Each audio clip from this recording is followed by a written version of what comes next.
তৃতীয় লিঙ্গ এখনো এই একবিংশ শতকের তৃতীয় দশকেও আমাদের কাছে একটা ট্যাবু। যতই প্রাইড মার্চ হোক, সচেতনতা বৃদ্ধির চেষ্টা হোক, আদালতের স্বীকৃতি আসুক, সাধারণ সমাজে, বিশেষত মধ্যবিত্ত সমাজে এ নিয়ে একটা হ্যাঁ হ্যাঁ হিহি এবং নাক সিটকানো রয়েই গেছে। তাই আমাদের সংস্কৃতিতে, গানে, গল্পে, সাহিত্যে, নাটকে, সিনেমায় যত বেশি করে এ নিয়ে আলোচনা হবে, তত এই অজ্ঞানতা, অস্বস্তি দ্রুত কাটবে, একথা বলাই যায়। আমাদের আজকের গল্প সুকান্ত গঙ্গোপাধ্যায়ের রূপান্তর এই বিষয় বলাই বাহুল্য। সুকান্ত নিজে প্রথিতযশা লেখক।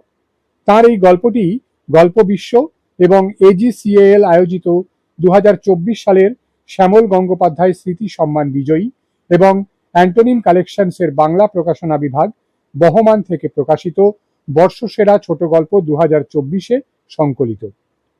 সম্প্রতি এই সম্মান বিজয়ী আরও একটি গল্প আমাদের এই চ্যানেলে এসেছে এবং আপনাদের যথেষ্ট সমাদর পেয়েছে।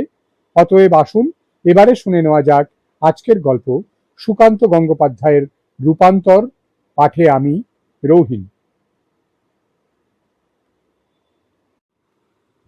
আজ অফিস ছুটির 1 ঘন্টা আগে আমরা 4 জন বেরিয়ে পড়েছি। আমি, সোমনাথ, কিশোর আর নন্দ। যাচ্ছি অনিন্দর বৌভাত অ্যাটেন্ড করতে। আমরা 4 জনেই বিবাহিত। অনিন্দ এতদিন বাকি ছিল।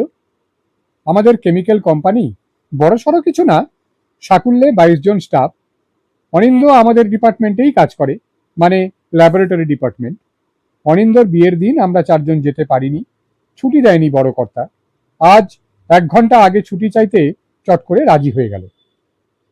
বড় কর্তা মানে মালিক সহ অফিসের সবাইকেই নেমন্তন্ন করেছে অনিন্দ। ওরা ছুটির পর রওনা দেবে। আমরা যেহেতু অনিন্দর বেশি ঘনিষ্ঠ, তাই 1 ঘন্টা আগে যাচ্ছি। বৌভাতে অনিন্দ আমাদের 4 জনেরই বউ, ছেলে, মেয়েকে বলতেই পারত। অফিসে সেরকম নিয়ম নেই, শুধু সহকর্মীকে বললেই হবে। খরচ কমানোর জন্য অতীতের কোনো কর্মী নিয়মটা বোধহয় চালু করেছিল। আমরা যাচ্ছি অ্যাপ ক্যাবে। আমি ড্রাইভারের পাশে, বাকি 3 জন পিছনের সিটে। আমাদের অফিস ভবানীপুরে, অনিন্দর বাড়ি বউবাজারে। সোনাগাছির একদম লাগোয়া। ওদের ছাদে উঠলে পাড়াটা দেখা যায়। অসময়ে সেজে গুজে দাঁড়িয়ে থাকে মেয়েগুলো। অনিন্দদের সদর দরজায় লিখে রাখতে হয়েছে, এটা গৃহস্থদের বাড়ি। না লিখে রাখলে মেয়েগুলোর খরিদ্দার করানার্থ। বৌভাতের অনুষ্ঠান অবশ্য ওদের বাড়িতে হচ্ছে না। বাড়িটা সরু গলির মধ্যে রিসেপশন পার্টির জন্য ওদের পাড়ার একটা অনুষ্ঠান বাড়ি ভাড়া করা হয়েছে। এক্সাইড মোড় পার করলো আমাদের গাড়ি। অনেকটা টাইম লাগলো এইটুকুই আসতে। রাস্তায় ভালো জ্যাম আছে আজ। পিছন সিটে এতক্ষণ আমার বাকি 3 বন্ধু নিজেদের মধ্যে গল্প করছিল। এখন হঠাৎ নন্দ আমায় জিজ্ঞেস করলো, হ্যাঁ রে আকাশ, সখীর কোনো খবর পেলি? আমি সামনের দিকে তাকিয়ে মাথা নাড়লাম, মানে খবর পাইনি। তারপর বললাম, কি করে পাবো, কে দেবে আমায়? না, আসলে তুই তো দুজনেরই বন্ধু, তাই ভাবলাম তুই আমাদের থেকে বেশি খবর জানিস। এটাও বলল নন্দ। দুজনেরই বন্ধু বলতে নন্দ বোঝালো অনিন্দ আর সখীর কথা। সখী কোনো মেয়ে নয়, ছেলে, মেয়েলি ছেলে। পাশ দুলিয়ে হাঁটে, মিষ্টি করে কথা বলে। এদেরই বোধহয় ট্রান্সজেন্ডার না কি যেন বলে। মিলন মেয়েলি, এদিকে মাথায় চুল কম, টাক পড়বো পড়বো করছে। সব মিলিয়ে খুব অড লাগে মিলনকে। অনিন্দকে ভীষণ ভালোবাসে মিলন। দুজনের মধ্যে নিশ্চয়ই কোনো যৌন সম্পর্ক আছে, মানে যাকে ওই হোমো বলে আর কি। তবে অনিন্দ সম্ভবত উভকামী, নয়তো কোনো মেয়েকে বিয়ে করতে যেত না। অনিন্দর বিয়ে করাটা যে মিলনের কাছে কত বড় শখ, আমরা সেটা ভালোই টের পাচ্ছি। তাই নন্দ জানতে চাইছে মিলনের খবর। ওর সখী নামটা কিশোরের দেওয়া। সোমনাথ, নন্দ, কিশোর মিলনকে এই নামেই ডাকে। মিলন কিছু মনে করে না। আমি অবশ্য ওকে সঠিক নামেই ডাকি। পিছন সিট থেকে সোমনাথ বলে উঠল, মালটা অনিন্দর বিয়েতে গিয়েছিল কিনা বলতে পারিস? প্রশ্নটা আমাকে করা। উত্তরে বললাম, জানি না গিয়েছিল কিনা, তবে আমার মনে হয় যায়নি। চোখের সামনে অনিন্দর বিয়ে দেখাটা মিলনের পক্ষে একেবারেই অসম্ভব। হ্যাঁ, সেটাই ভাবছি। সখী এই ধাক্কাটা সামলাচ্ছে কি করে? এখন সে কোথায় আছে, কি করছে কে জানে। সমব্যথীর গলায় বলল সোমনাথ। আমাদের মধ্যে সোমনাথ সবচেয়ে বেশি পিছনে লাগে মিলনের। ওর গলায় এখন সমবেদনা। এটা মিলন জানতে পারলে সোমনাথ সম্বন্ধে ওর ধারণাই বদলে যেত। আমি অবশ্য মিলনের পিছনে বিশেষ লাগি না, মানে সোমনাথরা ওর সঙ্গে যে ধরনের ইয়ার্কি করে আমি সেটা পারি না, কেমন একটা অস্বস্তি হয়। বলতে দ্বিধা নেই, মেয়ে টাইপের ছেলে দেখলেই একটা বিকর্ষণ তৈরি হয় আমার মধ্যে। মনে হয় এদের গঠন করার সময় ভগবান হয়তো ঘুমে ঢুলছিলেন। প্রকৃতির এই অস্বাভাবিকতা মেনে নিতে কষ্ট হয় আমার। মিলনকে ওর সঠিক নামে ডাকতাম বলে সে একদিন বলল, আমায় সখী বলেই ডাকতে পারো, শুনতে ভালোই লাগে আমার। সোমনাথ, নন্দ, কিশোর মিলনের সঙ্গে যাতা ধরনের ইয়ার্কি মারে।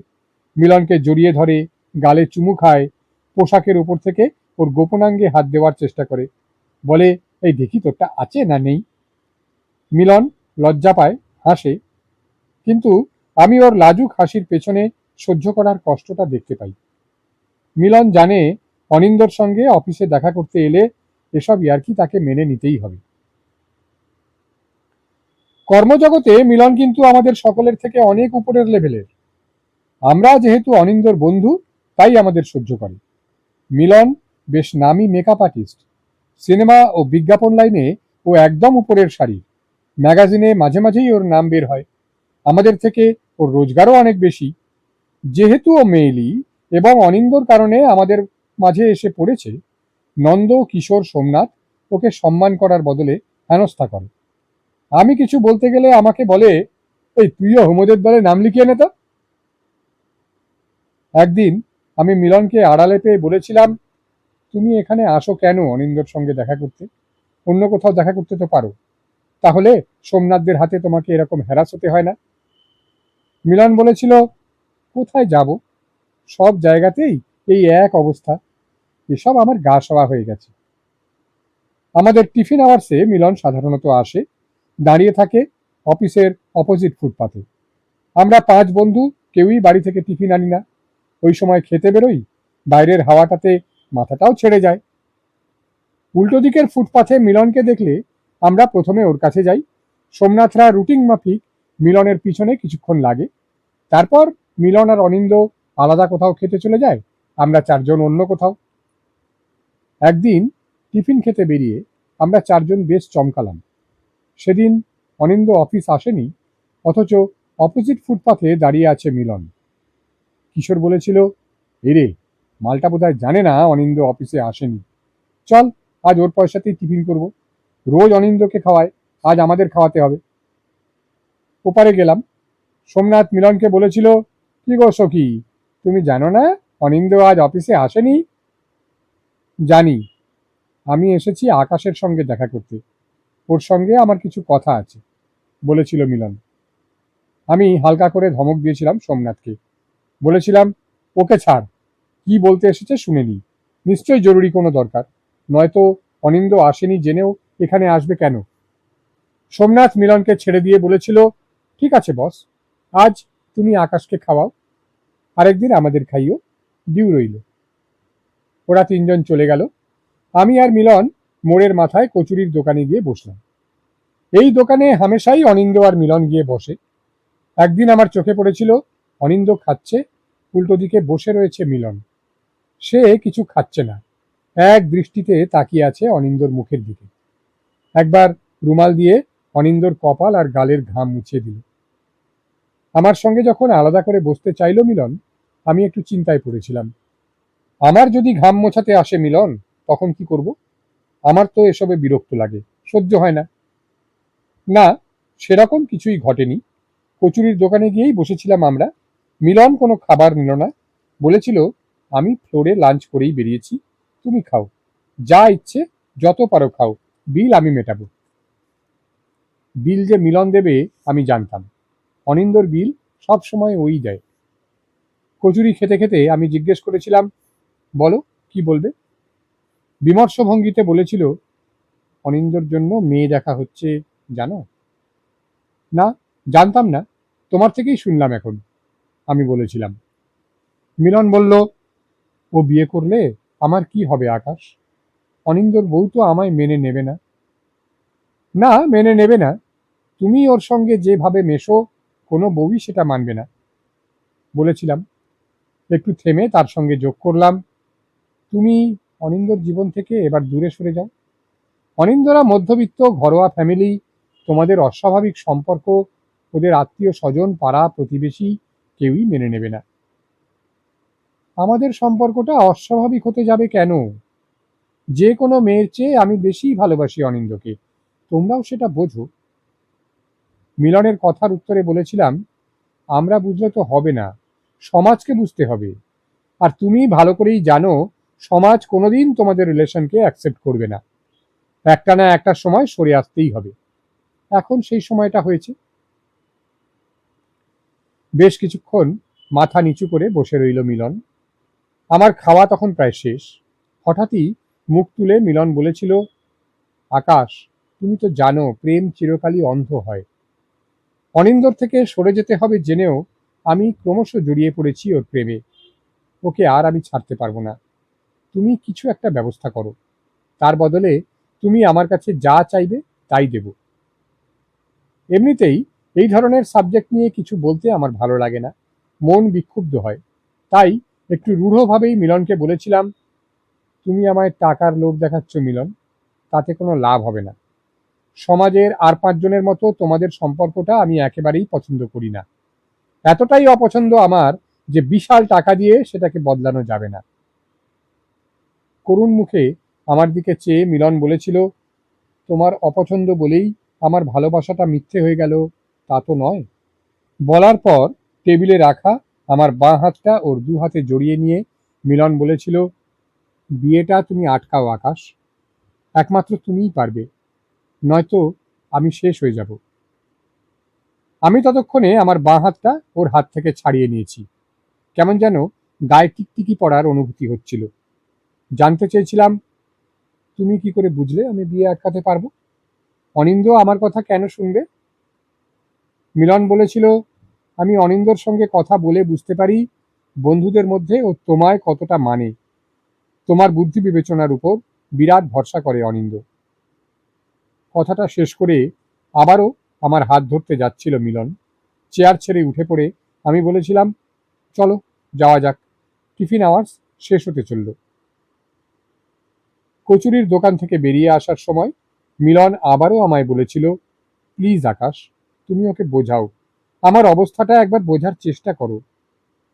আমি কোনো উত্তর না দিয়ে অফিসের দিকে পা বাড়িয়েছিলাম।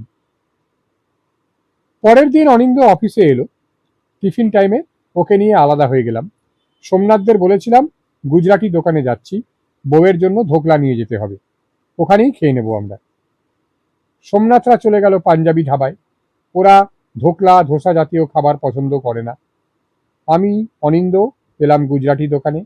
সেখানে খেতে খেতে অনিন্দকে জিজ্ঞেস করেছিলাম, তোর বিয়ের দেখাশোনা চলছে? অবাক হয়ে খাবার থেকে মুখ তুলেছিল অনিন্দ। জানতে চাইল, তুই কোথা থেকে জানলি? আমি চুপ করে আছি দেখে বলেছিল, বুঝেছি কে বলেছে। মেয়ে দেখা হচ্ছে, তুই আমায় বলিসনি কেন? এমনিতে তো কত পার্সোনাল কথা বলিস, বিয়েটা কি তুই লুকিয়ে সারতে চাইছিস? জানতে চেয়েছিলাম। আমার কথা উড়িয়ে দিয়ে অনিন্দ বলেছিল, আরে ধুর, এটা কি বলার মতো কথা হলো? বিয়ের জন্য কত মেয়ে দেখতে হয়, কোনো একটা ফাইনালের দিকে গড়ালে নিশ্চয়ই তোকে বলতাম। তুই বিয়ে করলে মিলনের কি হবে? আমার প্রশ্নের উত্তরে অনিন্দ শটান বলেছিল, কি আবার হবে, খুঁজে নেবে অন্য পার্টনার। ওরা জানে ওদের এমনটাই করতে হয়, বাধ্য হয় করতে। ওদের প্রেম কখনো স্বীকৃতি পায় না তাই। অথচ মিলন তোকে নিখাত ভালোবাসে, তোকে কত কিছু দিয়েছে, মোটর বাইক, সোনার চেন যেটা গলায় পরে আছিস, তাছাড়া নানা ধরনের ড্রেস তো হামেশাই দেয়। আমার কথা কেড়ে নিয়ে অনিন্দ বলেছিল, আরো অনেক কিছুই দিয়েছে। সংসারে যখন টানাপোড়েন তৈরি হয়েছে আমায় টাকা দিয়ে সাহায্য করেছে মিলন। আমার বোনের বিয়ের সময় যথেষ্ট খরচ করেছে ও। মাথার উপর বাবা নেই আমার, মেয়ের বিয়ের জন্য তেমন কিছু টাকাও রেখে যেতে পারেনি। মিলন হেল্প না করলে আমরা মুশকিলে পড়ে যেতাম।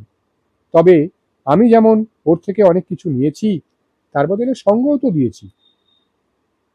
ওর উত্তরে আমি বলেছিলাম, দেখ, তোদের হোমোসেক্সুয়ালিটির ব্যাপারটা আমি ভালো বুঝি না, বোঝার কোনো ইচ্ছেও নেই। জানি না তোদের মধ্যে সম্পর্কে মন কতটা ইনভলভ, নাকি সেক্স প্লেটাই গুরুত্ব পায় বেশি। শুধু এটুকু বুঝেছি, তুই বিয়ে করলে মিলন প্রচন্ড আঘাত পাবে। তাহলে আমি কি করব বল?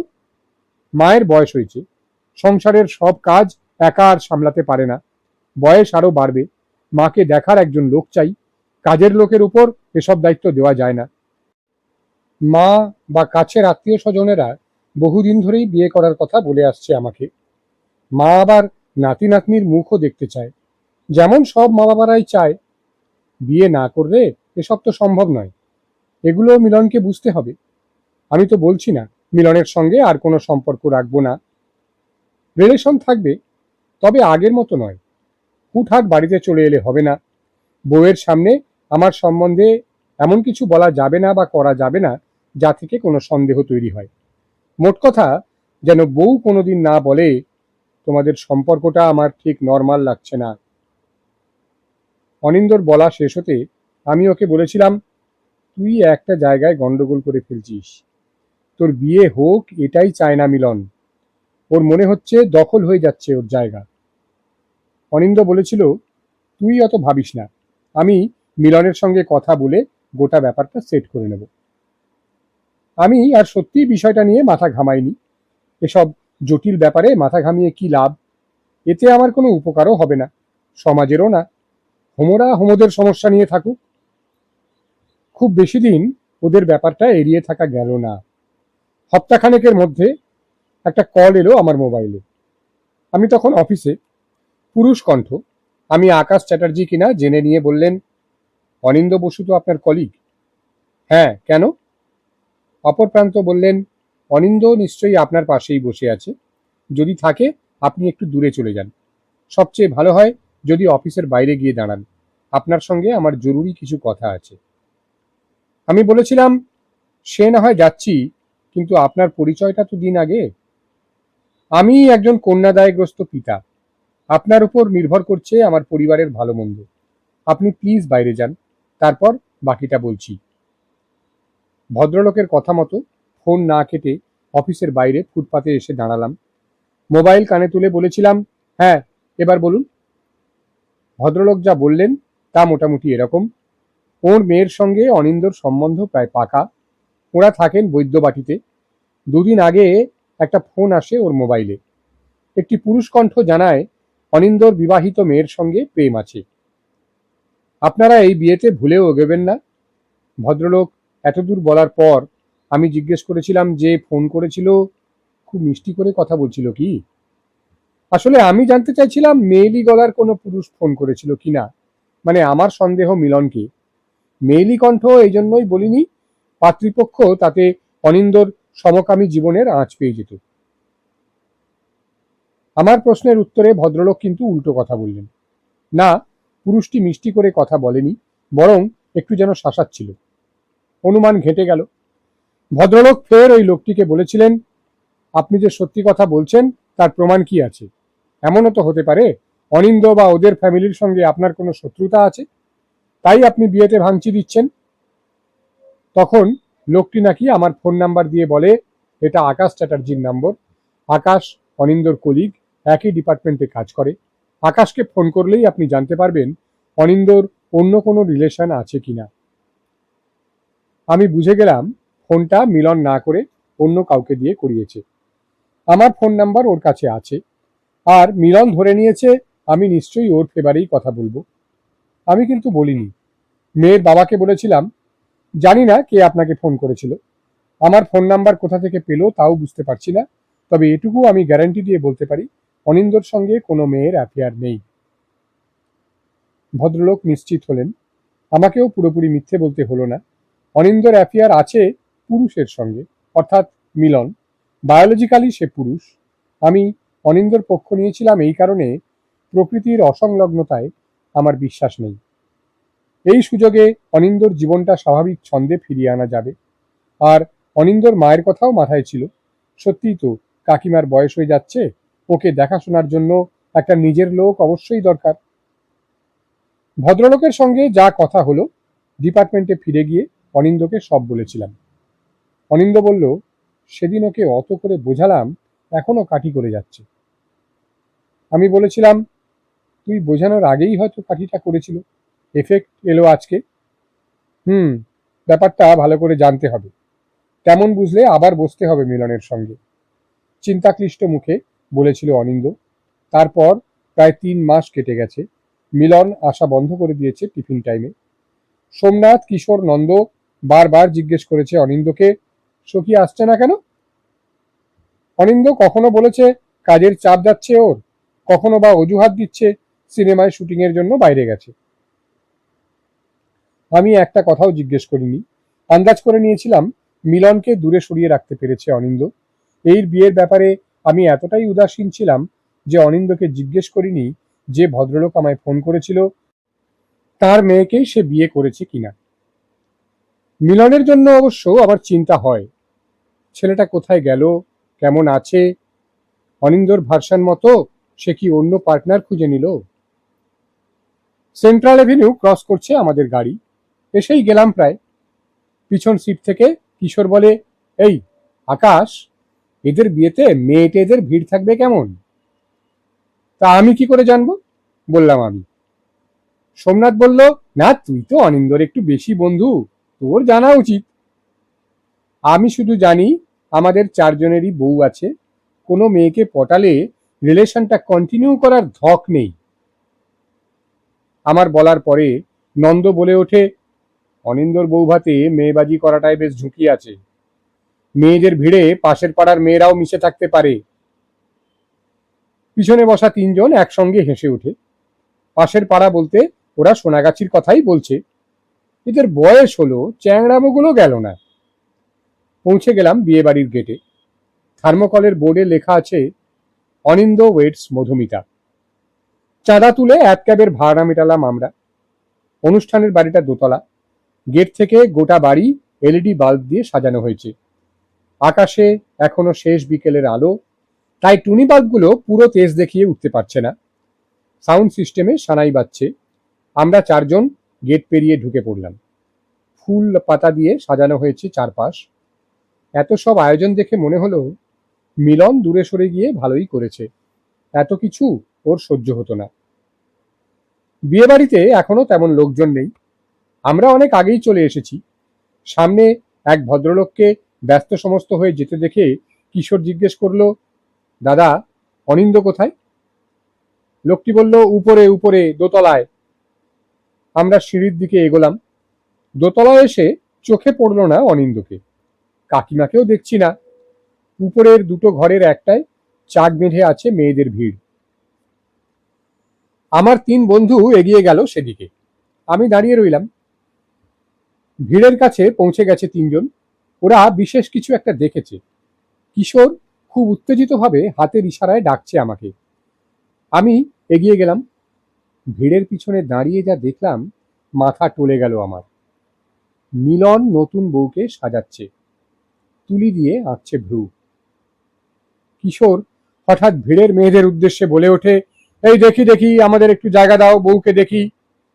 মেয়েরা সরে গিয়ে আমাদের জায়গা দিল। আমি ভাবলাম কিশোরের গলা পেয়ে মিলন হয়তো ঘাড় ফেরাবে। ও তো আমাদের সবার গলাই চেনে। ঘাড় ফেরায়নি মিলন। প্রকৃত শিল্পীর মনোযোগে মেকআপ করে যাচ্ছে মধুমিতার। ওর ভিতরে কি কোনো কষ্ট হচ্ছে না? এত নিরাসক্ত থাকতে পারছে কি করে? সারা বাড়ি জুড়ে কিন্তু করুণ সুরে সানাই বাজছে। ভিড়ে একটা নতুন মেয়ে যোগ হলো। বলছে, এই একটু সর না, আমায় দেখতে দে। মেয়েটিকে অন্য একটি মেয়ে বলল, দেখে নে, রেয়ার সিন, সতীনকে সাজাচ্ছে বউ। বিদ্রুপটা শুনে আমার বুকেই বেশ ভালো খোঁচা লাগলো। মিলনের কানে গেল কি কথাটা? নতুন বউ কি শুনতে পেল? শুনতে পাওয়া মানে মারাত্মক অঘটন। মেয়েগুলো নিজেদের মধ্যে নিষ্ঠুর হাসাহাসি করে যাচ্ছে। হঠাৎ কানে এলো নন্দর গলা, আরে গুরু কি দিয়েছো, হেব্বি লাগছে। ঘাড় ফেরাই। অনিন্দ এসেছে, ধুতি পাঞ্জাবিতে দারুণ লাগছে ওকে।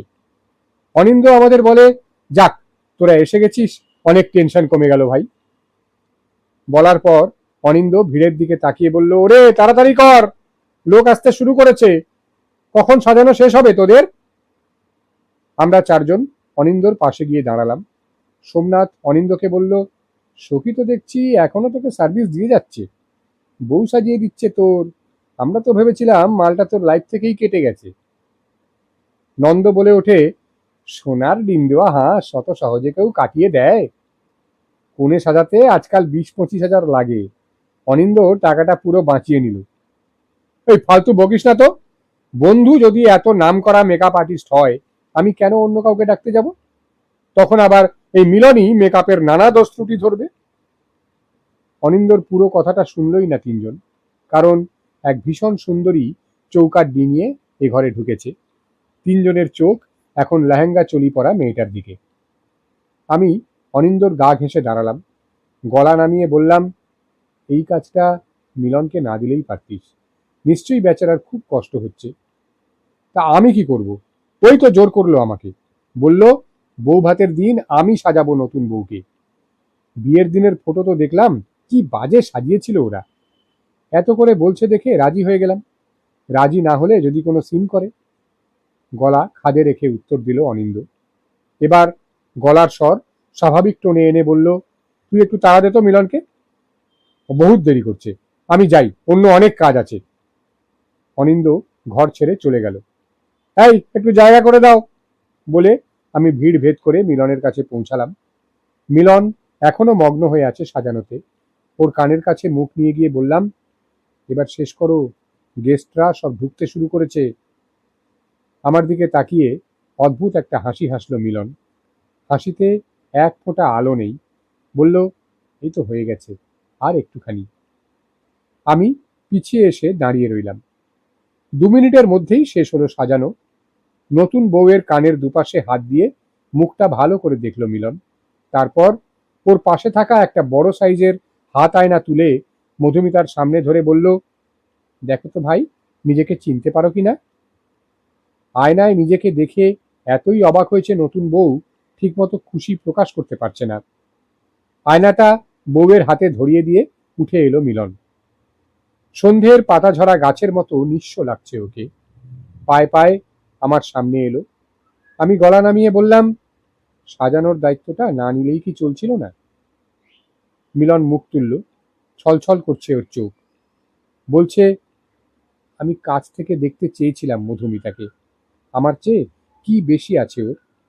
ওই নারী শরীর ছাড়া আর তো কিছুই নেই, তাও স্কিন খুব বাজে। আমার মতো ভালোবাসা আছে ওর মধ্যে? নেই গো, নেই। ওকে সাজালাম, মনে হচ্ছিল প্রতিমা সাজাচ্ছি। শুধু শরীরের জন্য জিতে গেল মেয়েটা। বলা শেষ করে আমার বুকে মুখ গুঁজল মিলন, ফুঁপিয়ে ফুঁপিয়ে কাঁদছে। আমি ওর মাথায় পিঠে সান্ত্বনার হাত বোলাচ্ছি। হঠাৎ গায়ে কাঁটা দিয়ে ওঠে আমার। আমি অনুভব করতে থাকি মিলনের সেই পাতলা চুল আর নেই, লম্বা ঘন চুল পিঠ ছাড়িয়েছে। আমার বুকে যেন ওর স্তনযুগলের স্পর্শ। খানিক দূরে দাঁড়িয়ে 3 বন্ধু আমাকে অবাক চোখে দেখছে। সান্ত্বনাকে হয়তো আদর ভাবছে, আমাকে হোমো ভাবছে হয়তো। ভাবুক, আমি তো জানি একটা ভেঙে চুরমার হয়ে যাওয়া নারী মনকে আমি খানিক আশ্রয় দিয়েছি মাত্র।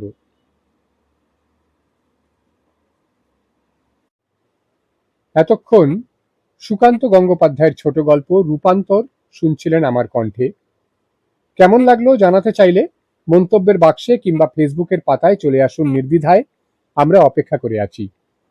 ভালো লাগলে একটা লাইক আর কিছু শেয়ার করবেন, সেই আশাতেও আছি বইকি। চ্যানেলের নিয়মিত আপডেট যদি পেতে চান, তাহলে গ্রাহক হবার ঘন্টাটা একবার বাজিয়ে দেবেন। আর এই ধরনের গল্প অথবা অন্য যে কোনো গল্পের ফরমায়েশ থাকলেও নির্দ্বিধায় জানান, ভবিষ্যতে সেগুলি শোনানোর চেষ্টা অবশ্যই করব। ভালো থাকুন, গল্পে, আড্ডায়, পড়ায়, শোনায় থাকুন, ভাবনায়, চেতনায়, সংগ্রামে থাকুন। দেখা হবে শিগগিরই। আজ আসি,